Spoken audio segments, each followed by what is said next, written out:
Dahil laglag na ang Lakers sa playoffs, sanhin ng kakulangan sa big man, next season na ang pag-uusapan natin kung sinong mga free agents ang hinahanap nilang sagot. Pero bago yan, palike naman ang ating video bilang suporta. Sa mga potential fits at magiging realistic meron tayong tatlong magiging unrestricted free agent. Number 1, si Clint Capela galing Hawks.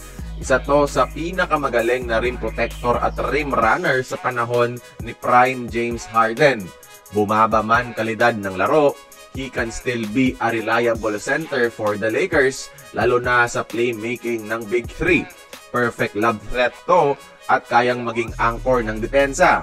Number 2 mga idol, si Steven Adams, Aquaman. Kita naman siguro ngayong playoffs kung gaano kalaki halaga niya sa Houston Rockets.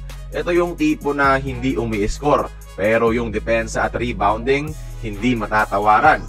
Isa sa may pinakamalakas na katawan sa buong NBA, mahihirapan si Rudy Gobert makikipagbakbakan sa kanya sa rebounds. Pangatlo, si Kevin Looney galing Warriors. Di naman siya masyadong ginagamit ng Warriors pero pag pinaglaro mo siya, grabing rebounding numbers ang naiaambag.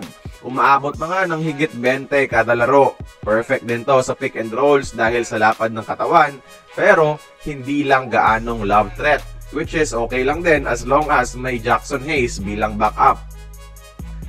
Heto naman sa mga restricted free agents, meaning pag na-match ng kanilang teams ang offer ng Lakers, di na sila pwede.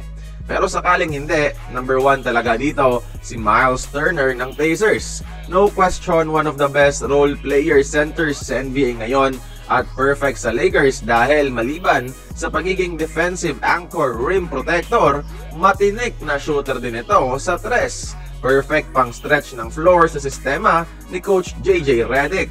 Ngunit, medyo malaki ang kontrata nito at maa-afford lang ng Lakers kung magbabawas ng sahod ang isang LeBron James. Number 2, si De'Aaron Sharp galing Nets. Kaya kaya ng Lakers sigitan ang ma-offer sa kanya ng Brooklyn.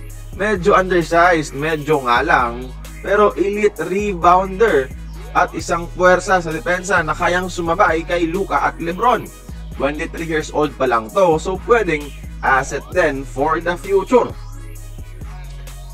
Maliban sa nabanggit, walang masyadong malaking pangalan sa NBA free agency ngayong off-season unless may gustong mag-buyout. Halos lahat ng mga pwedeng centers ay makukuha sa trades. Ewan ko lang kung open ang Lakers dito. Pero ayun mga idol, hayaan nyo na. Ito na lang pag-uusapan natin sa Lakers kasi advance tayo mag-isip. Then joke lang, laglag na kasi tayo. Kaya kayo, sino sa mga nabanggit ang gusto nyong pirmahan ng Lakers bilang main center next season? Join the conversation na mag-komento labang. Sino ba?